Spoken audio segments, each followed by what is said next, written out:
a compartir en el día de hoy una porción de la Escritura en el libro de Apocalipsis capítulo 4. Libro de Apocalipsis capítulo 4, y ahí veremos quién tiene el control de todo. ¿Quién tiene el control del todo? Después de esto miré y aquí una puerta abierta en el cielo, y la primera voz que oí como de trompeta hablando conmigo dijo: subí acá y yo te mostraré las cosas que sucederán después de esta. Y al instante yo estaba en el Espíritu, y he aquí un trono establecido en el cielo, y en el trono uno que estaba sentado. ¿Qué tenemos aquí, señores? Tenemos un pasaje de la Escritura muy revelador para cada uno de nosotros, y que nos dice ciertamente quién está en control, quién gobierna, quién reina. Un trono y uno que estaba sentado. Es principalmente lo que vemos en este pasaje, un objeto que se destaca. ¿Cuál es el objeto que se destaca? Un trono. Pero además hay una persona que es evidente que se destaca. Dice el texto en el versículo 2, además del trono, hay uno que está sentado en ese trono. Si nosotros vemos y analizamos el contexto histórico de este pasaje, nos vamos a encontrar y dar cuenta que el apóstol Juan, quien escribe en los versículos 1 como se identifica, el autor de este libro del Apocalipsis inspirado por el Señor, se encontraba prisionero en la isla de Pasmo por causa del Evangelio, por causa del cristianismo. Y es probable que la fecha donde ocurren estas cosas, o donde estaban ocurriendo estas cosas, es la fecha o la época del emperador Domiciano, cerca del año 81 al 96, y la iglesia en ese preciso momento estaba viviendo una creciente oposición. Se desató en la época en contra de los cristianos y sobre todo por el culto al emperador. En este culto se exigía que toda persona debía acudir ante un magistrado a quemar incienso, y mientras quemaba incienso debía decir que César era el Señor. Por tanto, no es de sorprendernos que Juan, uno de los apóstoles, discípulo de nuestro Señor Jesucristo, fruto de esta situación, estuviera experimentando cierta tribulación y cierto maltrato por causa del testimonio de Jesús. Por tanto, los cristianos en aquella oportunidad, en aquel entonces, recibieron en su propia carne propia, la consecuencia derivada de su fe, del maltrato, las persecuciones, la violencia y hasta la muerte. Y Cristo, autor de toda la Escritura y en especial autor de este libro del Apocalipsis, levanta su voz a estos hermanos y levanta su voz a ti y a mí en el día de hoy diciendo lo siguiente: aún a pesar de la situación que ellos estaban viviendo, Cristo le quiere dejar claro y que ellos entiendan ciertamente que la intención de estas palabras es consolar con palabras, con promesas que ellos tenían que abrazar de las cosas que tenían que ver con su situación futura, que no se concentraran en lo que ellos estaban viviendo en ese preciso momento, que no se concentraran específicamente en la situación que le estaba abrumando, que estas palabras les sirvieran para ser fortalecidos y convencidos a pesar de la grave situación que ellos estaban viviendo en esos días. El Dios de los cielos, el Señor Dios Todopoderoso al cual ellos servían, era inmensamente superior y es inmensamente superior a cualquier situación que esos hermanos estuvieran enfrentando, pero también es inmensamente superior a cualquier situación de aflicción y de problema que tú o yo o cualquier hermano en este lugar, cualquier lugar del mundo estuviera enfrentando en términos personales.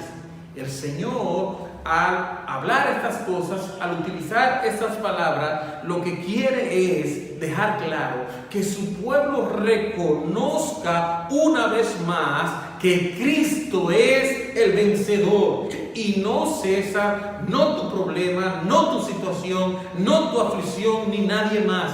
Es Cristo el vencedor. Y si tú estás en Cristo, seríamos nosotros, tú y yo, igualmente vencedor por medio de aquel que nos amó. A pesar de la maldad del imperio, a pesar del problema que ellos estaban enfrentando y a pesar de cualquier situación que tú al día de hoy estés enfrentando, a pesar de toda persecución, de todo asesinato, de toda amenaza, nosotros somos más que vencedores por medio de aquel que nos amó. Y eso es lo que Cristo quiere dejar claro a través de este pasaje.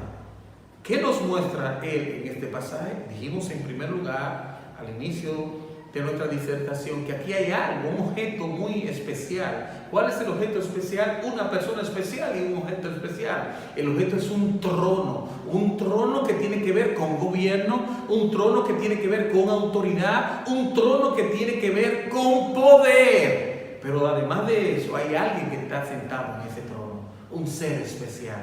Cristo Jesús ocupa ese trono. Ese trono no está vacío. Ese trono tiene a alguien que lo ocupa con todo poder y con toda autoridad, más que nada ni nadie en este mundo. Y ese trono, ese ser es nuestro Señor Jesucristo, que tiene su trono establecido en los cielos con repercusiones en todo el mundo. Para que no nos quepa duda, si alguien tiene alguna duda, ¿quién gobierna? ¿Quién reina? ¿Quién controla? Nuestro Señor Jesucristo, el que está sentado en su trono. Veamos entonces, en primer lugar, este objeto especial y el que está sentado, el ser especial que está sentado en este trono. El trono y el que está sentado en el mismo. Dice el texto que Juan es llamado a que vea y que le está mostrando en el versículo 2 lo que Dios quiere. Dice: al instante vi a uno que estaba sentado en el trono, y el aspecto de este que estaba sentado en el trono era semejante a piedra de jaspe coralina, y había alrededor de él un trono como un arcoíris semejante a la esmeralda, y alrededor del trono habían 24 ancianos, y vi sentado en los tronos 24 ancianos vestidos de ropa blanca con corona de oro en sus cabezas, y del trono salían relámpagos, truenos y voces. Y delante del trono ardían 7 lámparas de fuego, los cuales son los 7 espíritus de Dios. Y delante del trono había como un mar de vidrio semejante al cristal. Y junto al trono y alrededor del trono 4 seres vivientes llenos de ojos delante y detrás. Y el primer ser viviente era semejante al león, el segundo era semejante al becerro, y el tercero semejante a hombre, y el cuarto era como de águila. Y los 4 seres vivientes no cesaban de día y de noche de decir: Santo, Santo, Santo al Señor Dios Todopoderoso, el que era, el que es y el que ha de venir. Esto que nosotros vemos aquí es una descripción muy gráfica al apóstol Juan inicialmente, para que él vea lo que Cristo, lo que nuestro Señor Jesucristo quiere darle un vistazo al apóstol Juan, al trono de Dios. Dice el Señor: entra. Vamos, Juan, entra. Ven para que tú observes, veas lo que yo te quiero mostrar. Para que vea el palacio real. No el palacio de la Casa Blanca. No el palacio de la Moncloa. Nada de eso.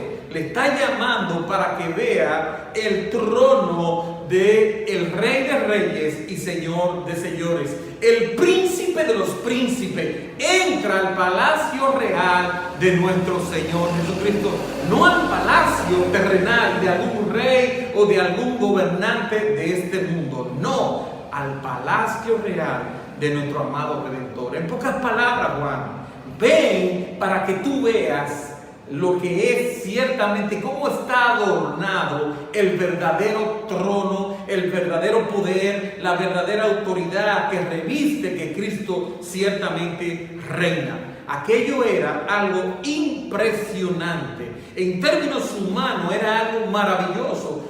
Nosotros vemos esto y nos asombramos, pero es un lenguaje que se utiliza, que no hay ninguna duda que esas personas a los cuales se les está diciendo estas cosas, ellos estaban relacionados porque gran parte de este lenguaje es similar al lenguaje que usaban los profetas. Es muy característico, es muy similar y no es ajeno para ellos. Pero en pocas palabras, lo que esto está describiendo es que ese trono y ese que estaba sentado en ese trono estaban rodeado de cosas impresionantes, de cosas verdaderamente extraordinarias, gloriosas, para cualquier ser humano que pudiera notar, para cualquier ser humano que pudiera verlo.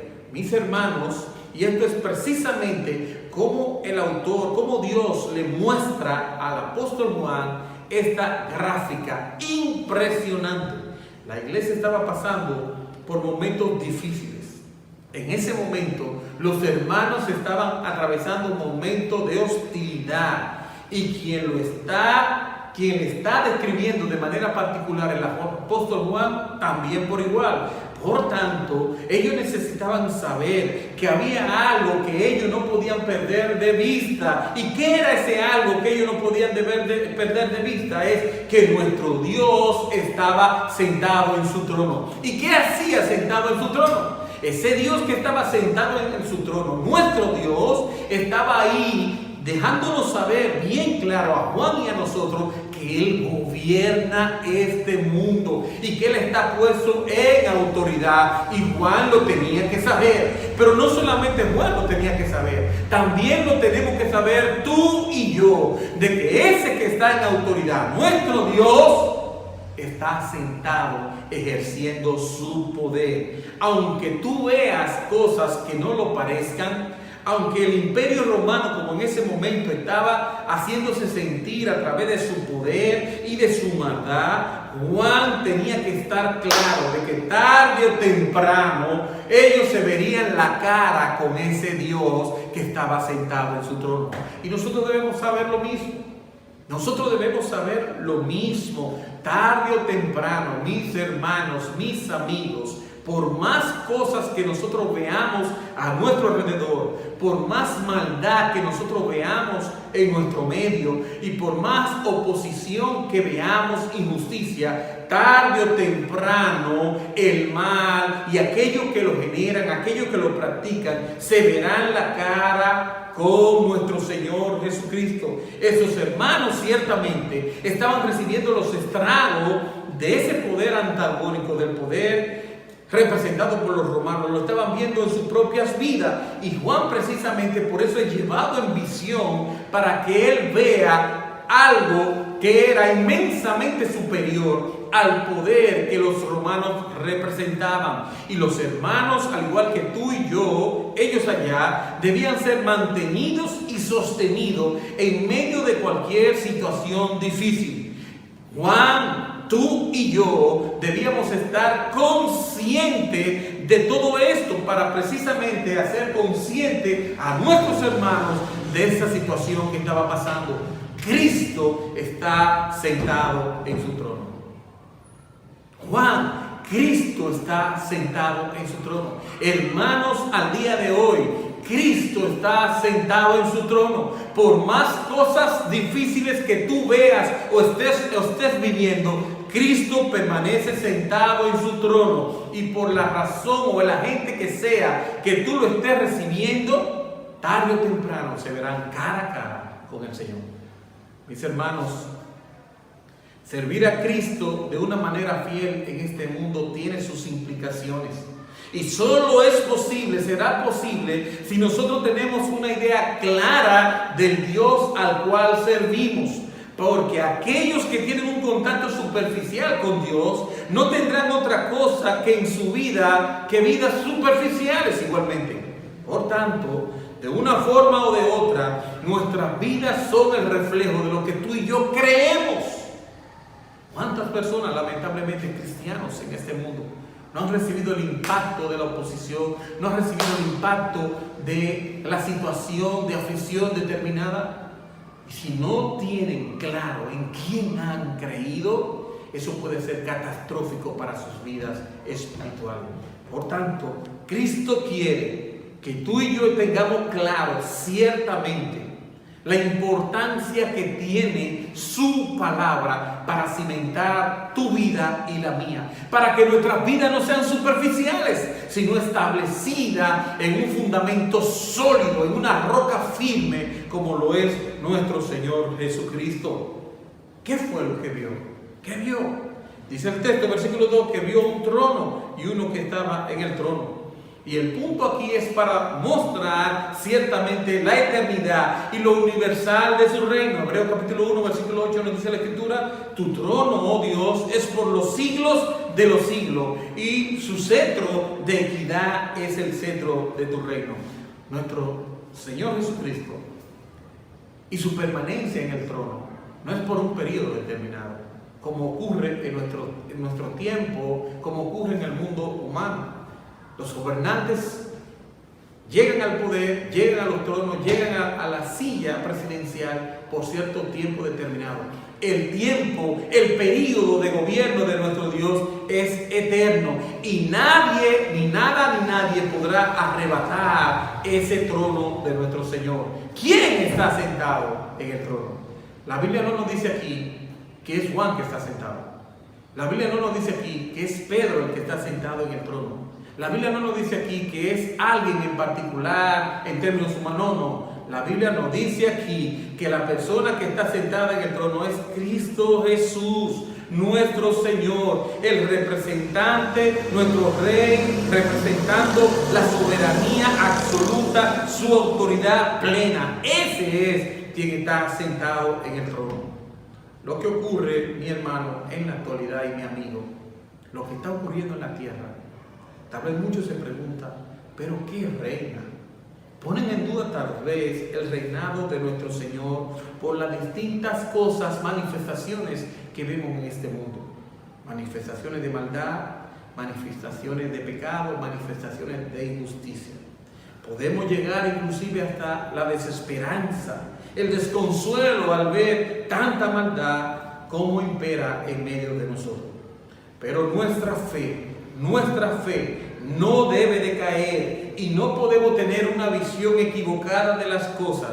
Nuestro Señor Jesucristo, nuestro Dios, quiere que no nos olvidemos de poner nuestra mirada en el cielo, y sobre todo en aquel que está sentado en ese trono. ¿Quién está allí sentado en ese trono, ejerciendo dominio, ejerciendo autoridad plena? Nuestro amado Señor, nuestro amado Redentor, nuestro Señor Jesucristo. El gobierno de nuestro Señor no depende de un gobierno en particular, de una decisión de alguien en particular de este lado del mundo. El reino de nuestro Dios es un reino para siempre, es un reino eterno. El que está sentado en el trono celestial de nuestro Señor es aquel que tiene autoridad por los siglos de los siglos. A Él sea la gloria, a Él sea el poder y el imperio por siempre. Por siempre. Y damos gloria a nuestro Dios. Dice el libro de los Salmos, capítulo 93 y versículo 1 al 2. Jehová reina, se vistió de magnificencia, Jehová se vistió, se ciñó de poder, afirma también el mundo y se moverá. Firme es su trono desde entonces, tú eres eternamente. Ese es nuestro Dios, un reino para siempre. Se ha sentado ahí no para pararse en 4 años o en 6, sino para siempre. En segundo lugar, veamos entonces el trono y los 4 seres vivientes. Versículo 6, y delante del trono había como un mar de vidrio semejante al cristal, y junto a él alrededor habían 4 seres vivientes, y comienza a describir los 4 seres vivientes y el aspecto de los mismos. Eso es como una representación de la diferente estructura angelical que hay allá alrededor de ese trono. Es una imagen que simple y llanamente lo que hace es impresionar. Es algo impactante. Cuando nosotros vemos esa radiografía o esa descripción que hace Juan en todo esto, la intención es precisamente que impacte, que impresiona lo que estamos oyendo, lo que estamos leyendo, porque no estamos acostumbrados a ver semejante tipo de descripción. Y lo que provoca es que ante el llamado de Dios, nosotros digamos, heme aquí, Señor, aquí estamos. Y estos ángeles, estos seres vivientes que nosotros estamos viendo aquí, están presentándose delante del Señor en una actitud de adoración genuina, día y noche delante del Señor. No cesan de adorar a Dios y proclaman continuamente sus atributos de santidad. Santo, santo, santo. Mis hermanos y amigos, si nuestra adoración no es movida por lo que Dios es y no por lo que Él me da, no es una adoración genuina. Nosotros debemos ser movidos a adorar a Dios por lo que Él es. Es un Dios santo, es un Dios justo, es un Dios digno de recibir toda la gloria y toda la honra. No debemos adorar a Dios por lo que Él te da. No debemos adorar a Dios porque me vaya a poner en un punto específico, en una posición en particular. La respuesta de nuestras almas deben ser adorar a Dios por lo que Él es. Adorar a Dios por lo que Él es, así como recibe la adoración de estos seres que están delante de Él, de estos seres angelicales, de esta estructura angelical que está delante del Señor.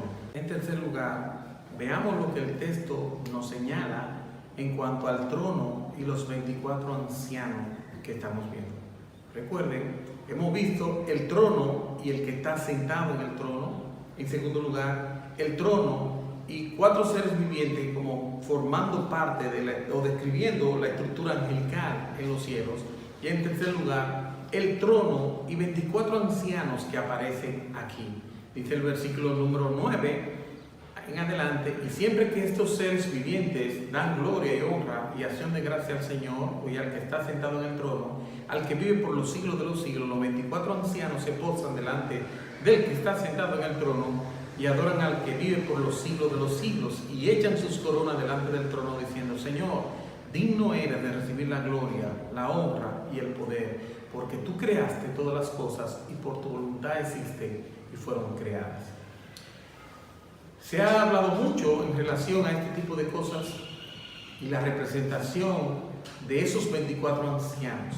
Pero hay una cosa que muchos estudiosos y la mayoría de los estudiosos están de acuerdo, y es el hecho de que estos 24 ancianos representan el corazón de todos los redimidos de toda la época.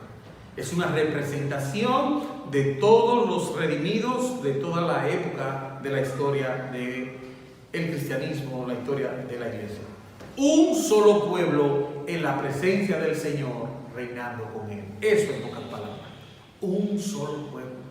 Mi hermano y mi amigo, nosotros debemos estar claros en una cosa de manera fundamental y de manera particular. Nuestro Dios, nuestro Señor, reina, está sentado en su trono, pero además de Él estar sentado en su trono y de reinar, su reinado incluye a ti y a mí de manera particular. Un solo pueblo en la presencia del Señor, reinando con Él. Y eso es glorioso. Por más cosas que tú estés enfrentando, como lo estaban enfrentando esos hermanos, y esa es la razón de ser de Dios, mostrar, llamar a Juan para que él vea una cosa que era fundamental, que él tuviera claro en mirar y saber. Juan y hermanos de todas las partes del mundo no están solos en medio de su transitar por este mundo que incluye aflicción, que incluye problemas, que incluye todo tipo de situaciones que puedan traer y degenerar en tu vida, situaciones de dolor y de angustia. Cristo nos dice a ti y a mí: no estamos solos. Él está gobernando, Él está reinando, y nosotros, sus hijos, reinaremos juntamente con Él. Su reinado no nos deja fuera a ti y a mí si somos creyentes en Él. Estamos incluidos en Él. Los redimidos de Dios, como bien acabamos de definir, es una representación de estos 24 ancianos que se postran delante del que está sentado en el trono y le adoran por los siglos de los siglos. A Él sea toda la gloria. Ciertamente, mis hermanos, es esperanzador, es glorioso, es consolador nosotros saber que formamos parte de esas promesas, formamos parte de ese reino que ese que está sentado en el trono ha de exhibir, ha de ejercer, está ejerciendo y seguirá ejerciendo por los siglos de los siglos. Apocalipsis capítulo 3, versículo 21, lo dice la Escritura: al vencedor le concederé sentarse conmigo en mi trono. Eso te incluye a ti y me incluye a mí. Como yo también vencí y me senté con mi Padre en su trono, así pasará contigo. Sigue hacia adelante, sigamos hacia adelante, firme, confiando en esas promesas del Señor. Levántate, no digas que no puedes más. Mateo capítulo 19, versículo 28. En verdad os digo que vosotros que me habéis seguido, cuando el Hijo del Hombre se siente en su trono, os sentaré también ustedes para juzgar. Son promesas tras promesas,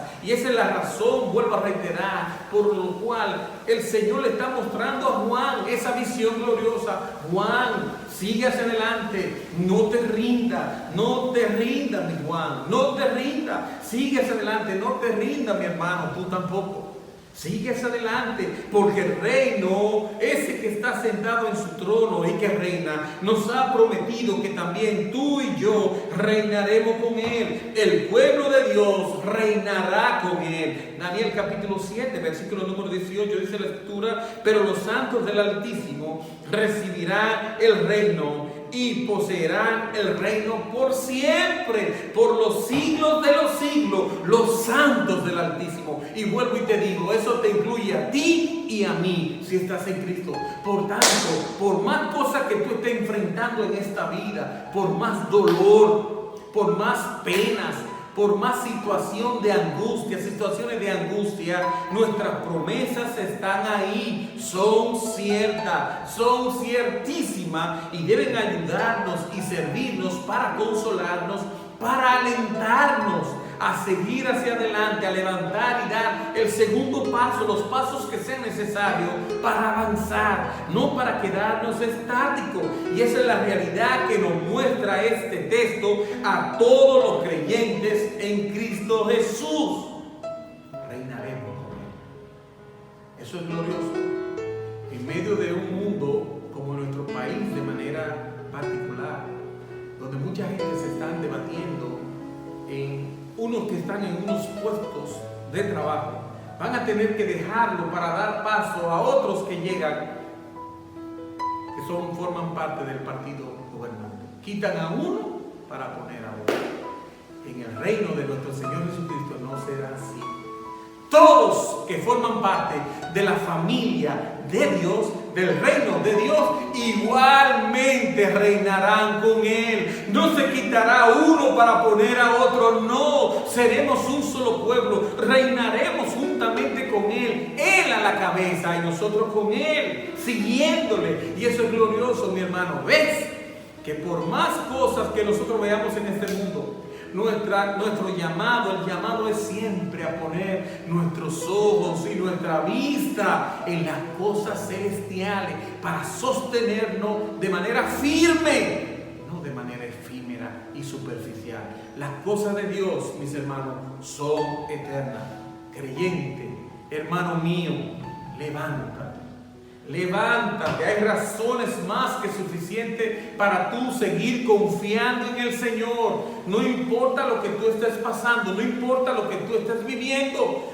Dios nos ha dado promesas para seguir adelante en medio de cualquier situación de dolor, de angustia, de inestabilidad, de aflicción, de enfermedad. No importa cuál sea, hay una promesa grande de que tú y yo reinaremos con Él por toda la eternidad, no por 4 años, no por 6, por toda la eternidad. Y eso es para ti y para mí si estamos en Cristo Jesús. Sin embargo, como yo sé también, y lo sabe mucha gente, hay personas que no están en Cristo, que no son cristianos y que ciertamente de esta lista que están incluidos los nombramientos que han de formar parte en el reino de Cristo, están fuera. Están fuera. Y no figurar en la lista de los escogidos de Dios, de los redimidos de Cristo, es no reinar con Él. No reinar con Él. No reinar con Él sería catastrófico para tu vida. No reinar con Él sería lo más terrible que te pudiera ocurrir. Porque pasaría por esta vida, enfrentándola a merced de cualquier cosa. Y algún día terminará tu vida en la mía. Pero después de ahí, vivir por toda la eternidad, perdido y sumido en la más profunda tiniebla, eso sería terrible, sabiendo que hay oportunidad de reinar y vivir con Él para siempre. Terrible, mi amigo. Pero gracias a Él tú tienes esperanza. Gracias a Él, por Cristo Jesús, tú tienes esperanza de venir a Él en arrepentimiento y fe. Y eso es glorioso. Todos tienen la oportunidad de formar parte de su reino. Todos, sin excluir a nadie. Solamente hay que venir a Él. Solamente hay que venir a Él en arrepentimiento y fe. Y reinaremos con Él para siempre. Dios te bendiga. Dios te guarde. Padre, gracias. En el nombre de Jesús por estas cosas.